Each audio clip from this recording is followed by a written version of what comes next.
Hi, this is Claire. This is my video post for discussion one. We were supposed to pick a personal leader that we had personal experience with and talk about why they were a great leader.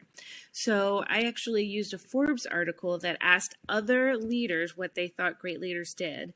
I picked 5 of those concepts that they discussed and applied them to a person. I could not think of anybody from work.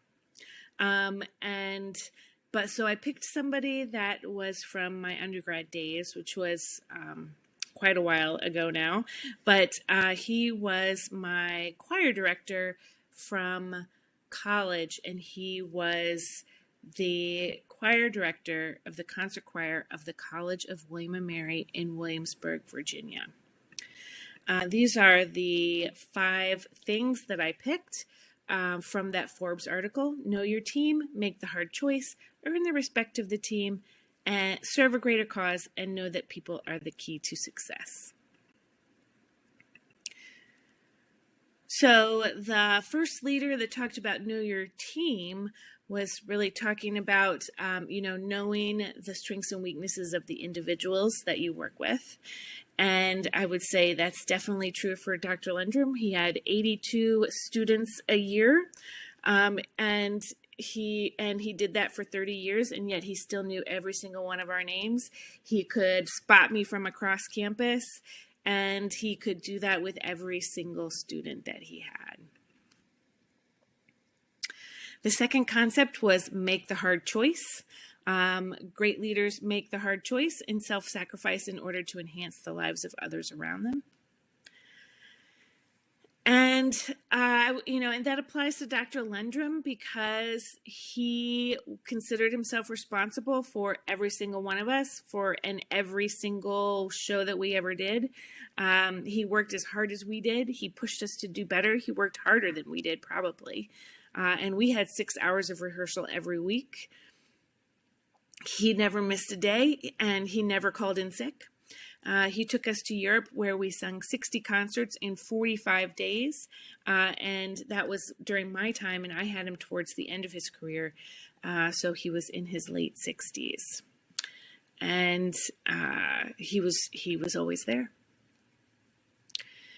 The next one was earn the respect of your team, and I really believe that that's something that he did very well. He didn't lead by talking, he led by doing. We watched him 6 hours a week. He stood in front of us 6 hours a week, and then multiple concerts a year. And that could have gone either way, because we saw everything he did. And what we saw was him being great at his job. Great director, so knowledgeable about music, great at speaking to audiences, talking to random strangers, great pianist, a great organist, all with a booming voice and a twinkle in his eye. The next concept was serving a greater cause, and sort of getting the idea being to get your people to believe in something that is bigger than they are.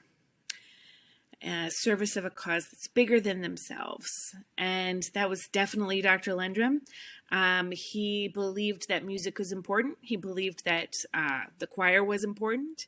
He believed that we were ambassadors for the university. And so, we spent 6 weeks in Europe, and we ended up doing half of it doing official visits for the college.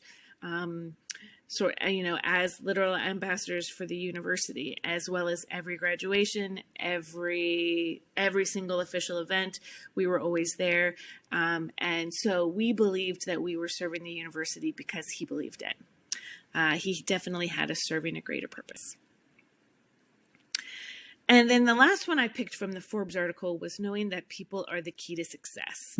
And just the idea of having the ability to guide your team with clear communication, with short and long-term goals, and inspiring confidence and trust. And that's the one thing I would say he did in leaps and bounds, because we knew that we could count on him, and we knew what to expect. I spent all 4 years of college singing for him. Every Monday, Wednesday, and Friday that I was in college, I had choir rehearsal from 3 to 5 p.m.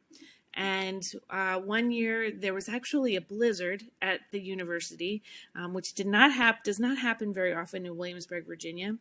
And to everyone's shock and surprise, we actually got snow and the university closed. All classes were canceled. And he called all 82 of us on the phone and told us that we still had rehearsal from 3 to 5. And that afternoon, all 82 of us showed up to rehearsal from 3 to 5. We knew what to expect, and we knew he expected it from us. And so he got us to perform. So those are